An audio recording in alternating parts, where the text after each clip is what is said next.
So what we are talking about is the physical meaning of divergence. So what is divergence? Let us go into it. Now divergence, how you write is like this, and this is your divergence of velocity. Okay, and divergence can be of other vectors also.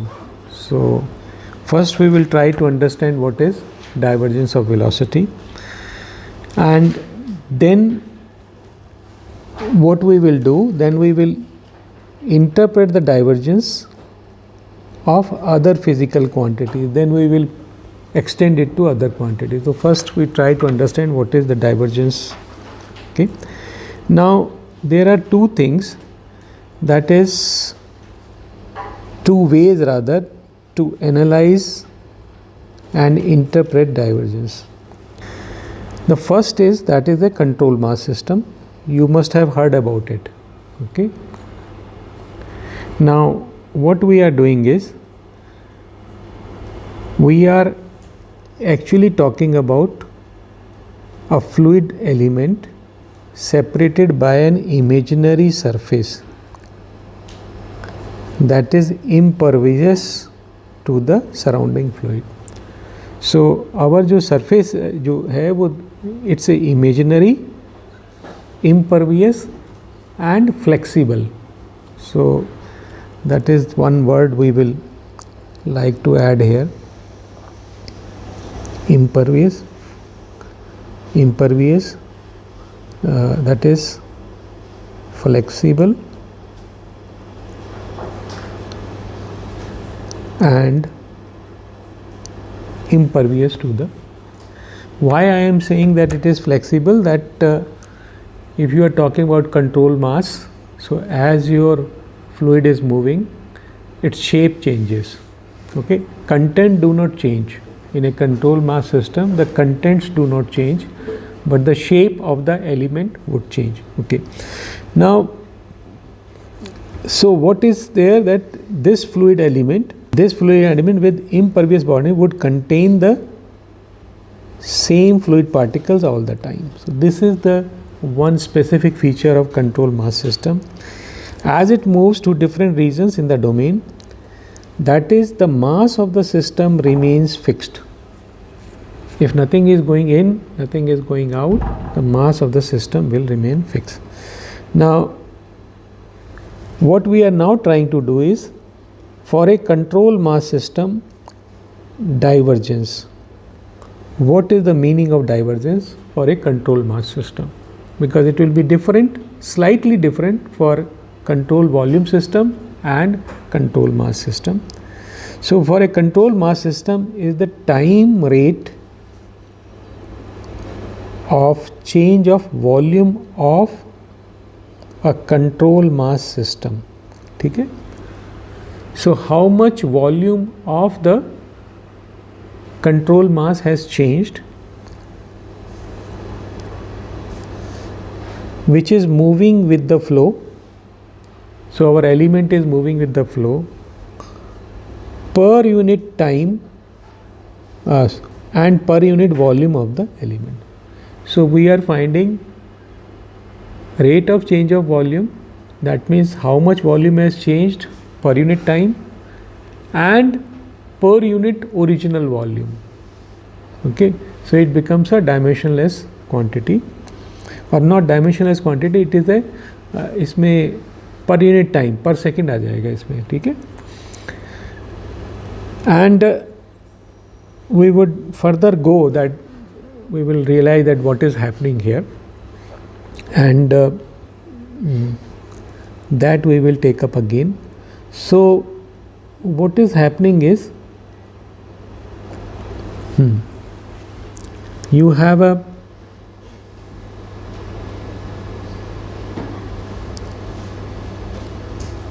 flow system like this, I mean coordinate system.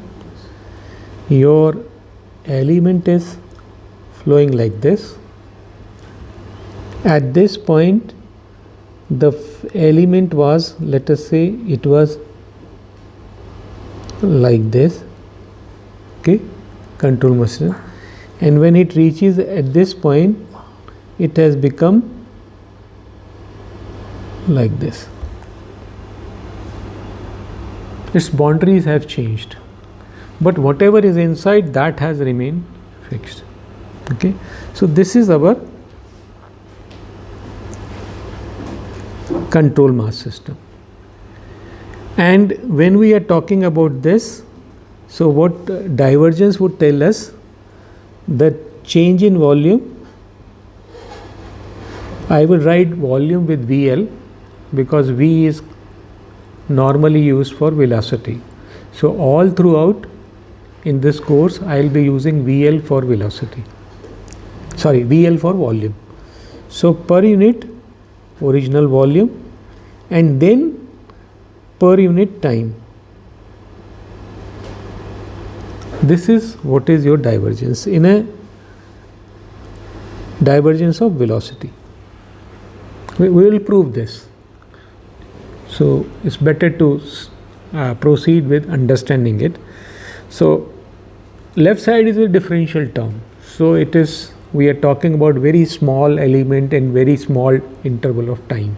Okay, but that does d by dt etc. They become slightly incomprehensible. It's better to write in terms of delta. Okay, so on the right side we are giving you the finite quantities. They make more sense. So delta VL. So this volume is VL here, and also this is, you can say, VL2 and VL1. So the volume has changed. So delta VL2 divided by the original volume and divided by the time you have taken to it. That is what is your divergence. Okay. Now there is another way of doing it, that is a control volume system. So first we understand what is a control volume system. Okay, you know it, and but I just wish to repeat again so that I am able to convey what I want to, because I don't know what depth and what clarity you have of this. So you have another system here, and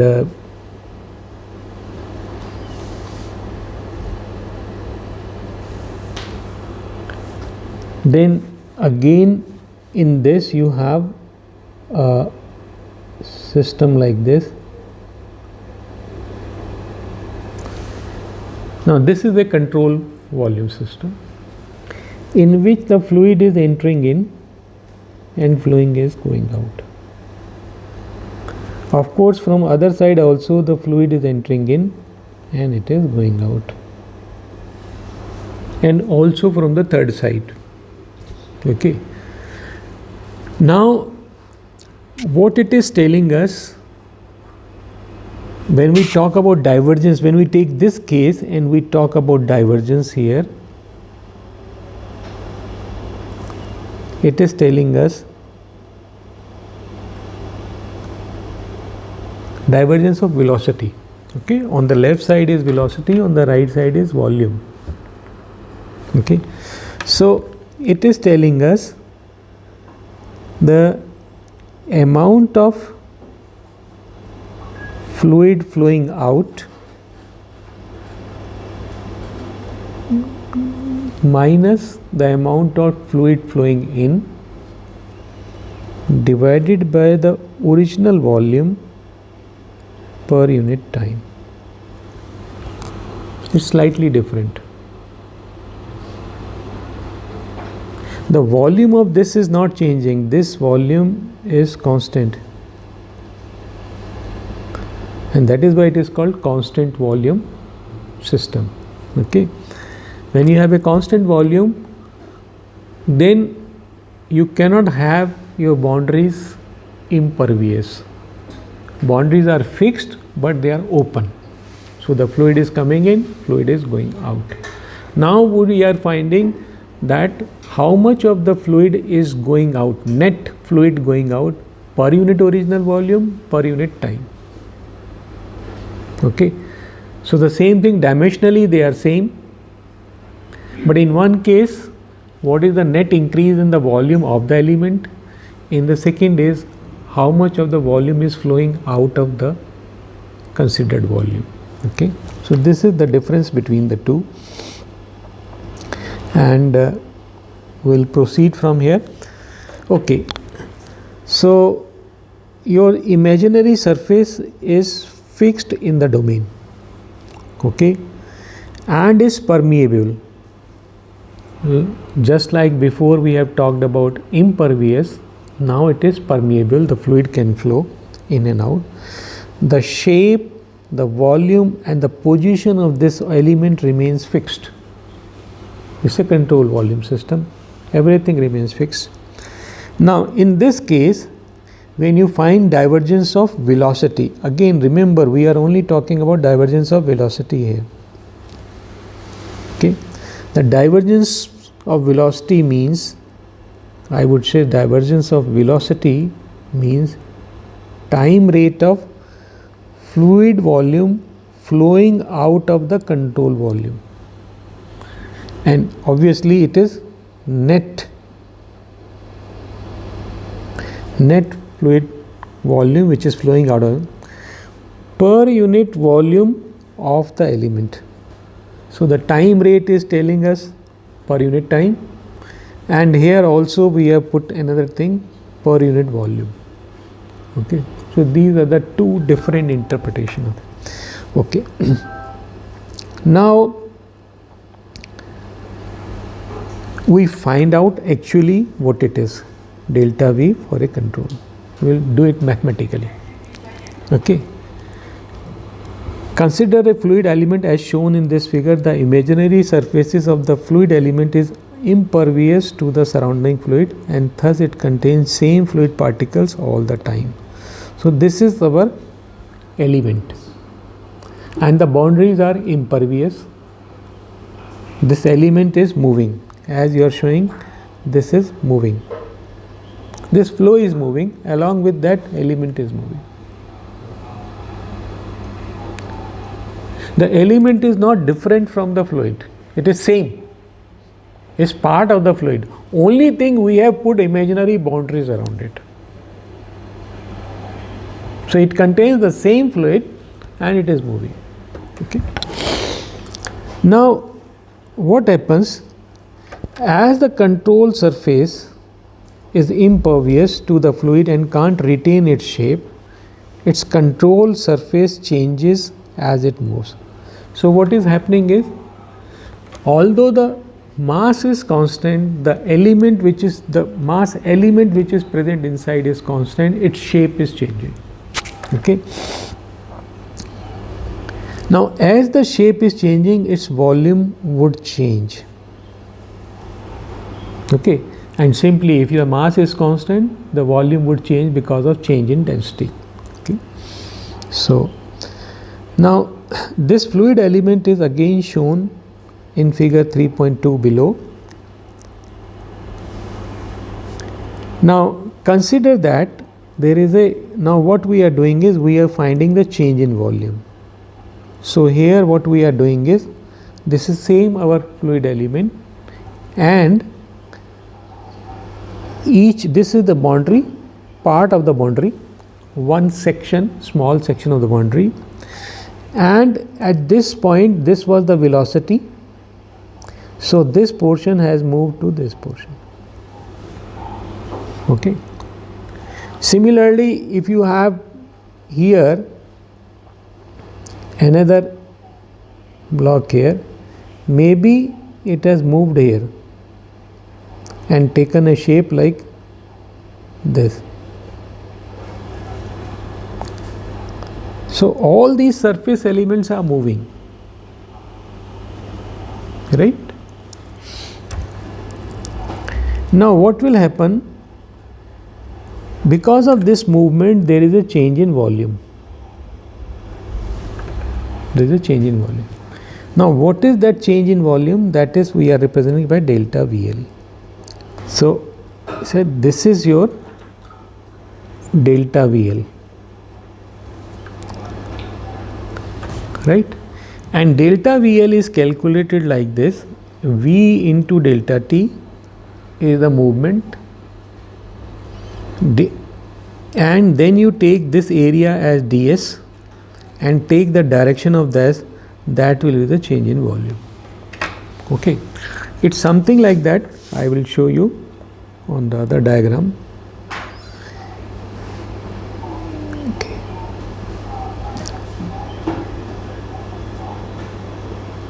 Okay, now if your surface is, you take a surface like this, right?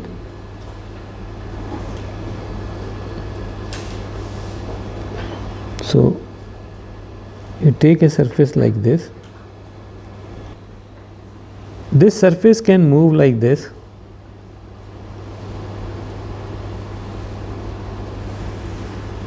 Okay, like this. What is this volume?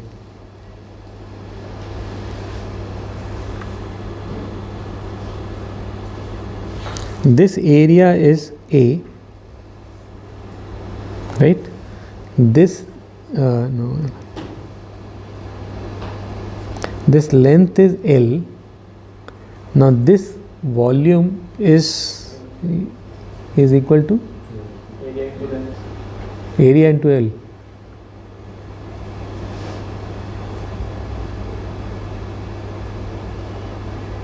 No.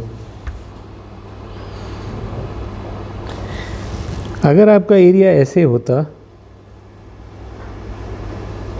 और वो ऐसे move करता, ठीक है ना, ये area A होता, ये एल होता, तो ये जो होता है वो होता वी एल जो होता आपका, that would be equal to A L. ठीक है, ये इसके बराबर नहीं होगा. इसमें आपको ये वाला एरिया लेना पड़ेगा, ये जो है ना, ये वाला.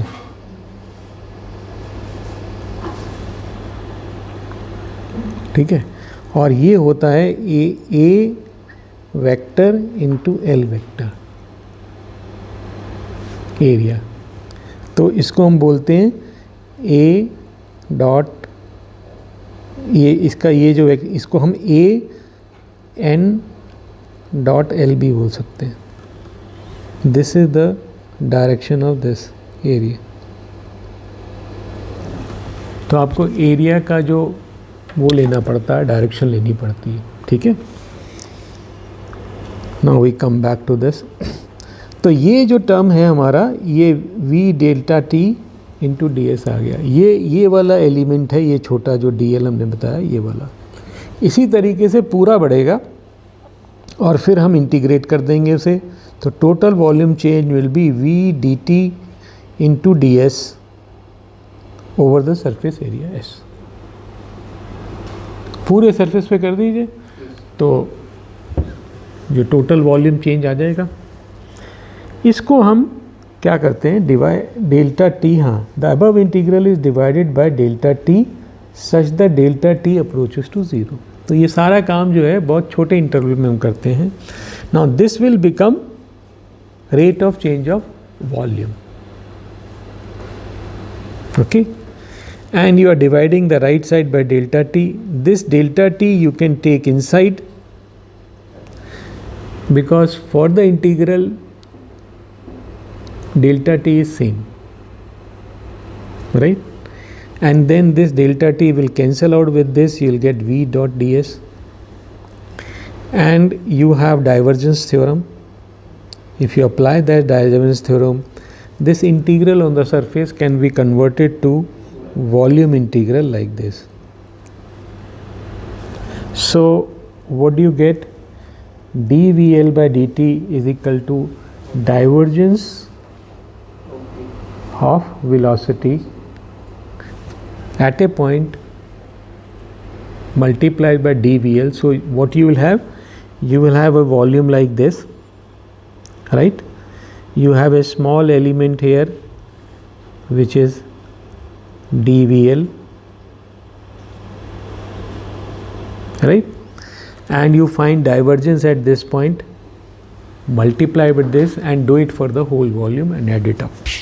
Okay, now what we do, we do another thing, that we assume that VL is very small. VL now becomes very small. Earlier we had time very small. Now VL is also becoming small. If the VL becomes very small, this is the limit you have put. What will happen is that this divergence is actually essentially you are taking at only one point, because your volume is very small, VL. Earlier our VL was big. We are doing it for the whole area. Now we are compressing it slowly and slowly, and VL is very small. So that means your divergence is you are actually finding at only one point. Okay. So what you can do is you can multiply it by the volume, because now this integral becomes equal to this. There is only one element. Integral is what? Summation of all the elements. And if your space becomes very small over which you are doing the integral, it is very, very small, then it is simple one term. So we have, so from it's nothing but, if you talk about this is nothing but sigma. You can write it like this also, divergence of V velocity into del VL. You can do all that sum, right? And you will have n. Here you are doing it only for 1. Here n is equal to 1. Only one element. And now you see this is becoming, you can actually take out the divergence from here and you get this term. So what is divergence? Divergence is on your right side, left side. On the right side you have a rate of change of volume per unit time per unit volume. Rate of change of volume per unit time per unit volume. पर unit volume. ठीक है, तो ये हमारा divergence. And remember, this is a divergence of velocity only. Okay, V is velocity, then you will get this. But we do divergence for many different quantities. Okay, now let us talk about the second one. So divergence V is time rate of change of volume of an impervious fluid element moving with the flow per unit time per unit volume of the element. Time rate we have already put, so per unit volume. Okay, this is here. Now the same thing we can do for control volume. What will be divergence of V if we do it for control volume? Okay, so this is our control volume, and you have, this is a open boundaries. So the fluid entering from here, fluid going out here, everywhere the fluid is entering and going out. Okay, you have already done this derivations. Okay, now what is the, we solve this, what is the volume of this element? Volume of is del x, del y, del z. This is the del x, del y, del z. This is the volume of that element. Okay, now what is the amount of fluid entering in? You have u velocity at yz surface, v velocity at zx surface, w velocity at xy surface, and delta t time. So this much of volume has entered in. Okay, then how much of the fluid has come out? Your velocity has changed, right, in all the three directions. So when you are talking about the farther surfaces, faces, you have to take changed velocity. Okay, Your U has changed, your V has changed, W has also changed. Now, if you subtract the two, I'm not going into mathematics of it, simple algebraical addition, subtraction. So, what you get, you will get this. Flowing, the amount of fluid, volume, amount means the volume of the fluid flowing out minus the amount of fluid flowing in will be equal to this. And this is nothing but divergence into delta VL into delta T. Now you find out divergence from here, you get what? Amount of fluid flowing out minus amount of flowing in, or the net amount of fluid flowing out per unit volume of the element per unit time. This is your divergence. So these two different ways of, okay. Now, how come that this change in volume can occur? In the first case, if there is no mass entering in, right, the change in volume will come because the density has changed. So the shape would change. But in the second case, when you have a control volume, there is no change in volume. The fluid is flowing out. How can you have more fluid coming out than the less entering in? Net fluid flowing out, how it is possible? It is possible that if the density reduces in that region, in the control volume, if the density goes down, what will happen? It cannot hold the same mass, some mass has to leave. So one way is that your density has gone down. As a result, some mass has to leave. Okay, so this is what may happen because of this. So the time rate of volume of the fluid generated due to source, sink or change in density. There are other possibility that something is being created inside.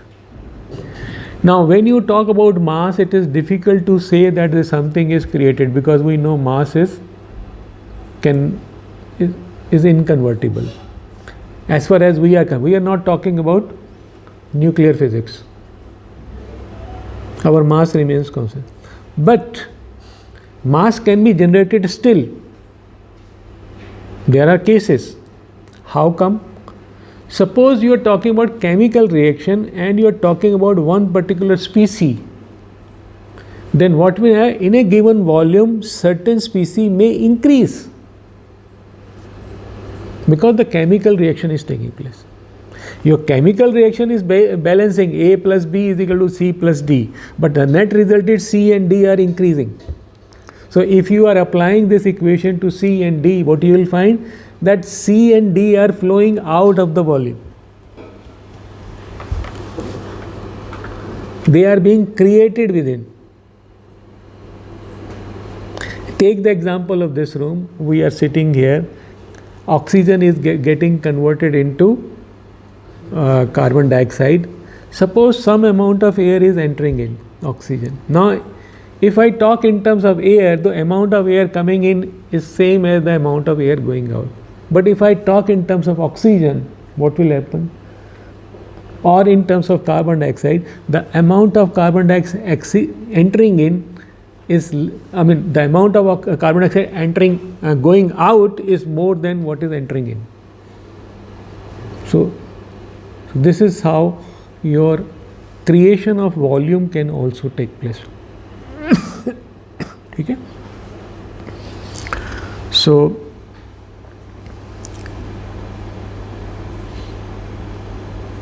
we now have two different ways of describing divergence. Clear? One is with the control volume when the impervious surface is there, and it is a control mass system, and the second is control volume. ठीक है, we have talked enough about it. Okay, now we talk about application of divergence to other physical quantities. Okay, what would divergence of phi mean? Divergence of velocity I know. What does the divergence of phi would mean? Okay, so let us take some other quantities. Now what you see here, v, when we are talking about velocity and taking it divergence, we were talking in terms of the volume of the element or the volume flowing out of the element, right? And that volume comes from velocity into A, right? So what it is basically doing is multiplying the physical quantity by area. Okay, now the same logic we will apply. Suppose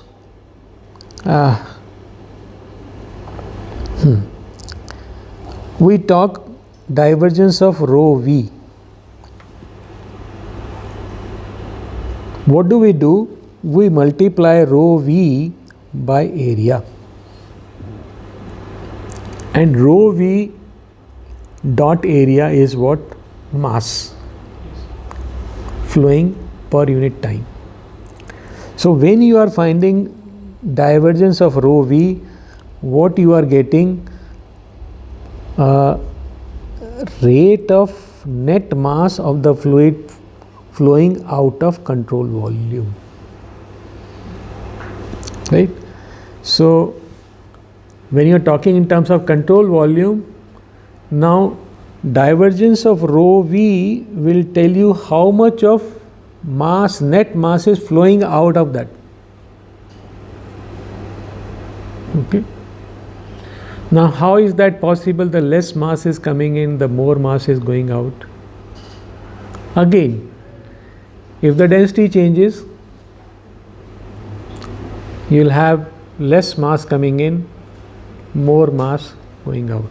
Density can increase or decrease. So if the density decreases, this will be positive, divergence of rho v. If density increases, divergence of rho v will be negative. Mass is coming in, net mass is coming in or net mass going out. Okay, and you can talk in terms of control volume also. When you are talking about control volume, we know that masses cannot go in, it is impervious. Nothing can come in, nothing can go out. Then what will happen? This, if you are talking in terms of control mass system, normally this would be equal to 0, which means the mass within the system is constant. Okay, so but it's not necessary the mass is constant. Again, if in terms of species and chemical reaction is taking place, then even in a controlled mass system, the products will increase, the reactants will decrease. Okay, so that take care you have to take into. Okay, same thing can be extended to energy. Now if you talk about rho EV, multiply rho EV with area, rho EV dot A, what it is telling you? It is telling you amount of energy flowing out per unit time from an area. What was V dot A? Amount of volume flowing out from an area per unit time. So if you are doing the divergence of it, what will happen? Wherever you are writing volume, replace it by this. Okay, so what you get is that time rate of energy flowing out of the control volume. तो ये जो divergence हो जाएगा ये आपको बता देगा that how much of energy is flowing out, net energy flowing out per unit volume, per unit time. Or if it is control mass, that how much of energy has increased in that and that can increase because even if the boundaries are impervious, the temperature may rise. For heat to flow in, the boundary need not be porous. So even when the mass is constant, heat can flow in and the temperature may rise. And if you find divergence rho EV, what it will tell you that for a control mass system also divergence rho EV is not equal to 0. If its temperature is rising, it will be positive. Its temperature is falling, it will be negative. Anything can happen. If it is a hot spot, it can radiate heat or transfer heat out. If it is a cold spot, it can receive heat. Right? And from the divergence, you will be able to find out that whether this is radiating heat or whether radiating or even convecting or even diffusing heat or it is receiving it. That you can find out. So the divergence will tell you. And one thing also I would like to specify here, that when you are talking about this rho EV and you are finding the divergence and you are finding the amount of it, it is the convective heat. It is not through diffusion. Right? So this is going to give you the convective amount of heat which is flowing out. Right? It's quite possible one element of mass is receiving heat from radiation and releasing through convection. So what may happen if you analyze it, your divergence of rho EV is positive, right? So it is, but the temperature is constant because it is receiving heat either through diffusion, that is conduction, conduction is diffusion. So it can receive heat through conduction and release heat through convection. So this is only telling you about the convection part of it. Velocity with the mass, rho EV is the energy carried by the mass as it flows. Okay, so it is all telling. So this is how you have to interpret it.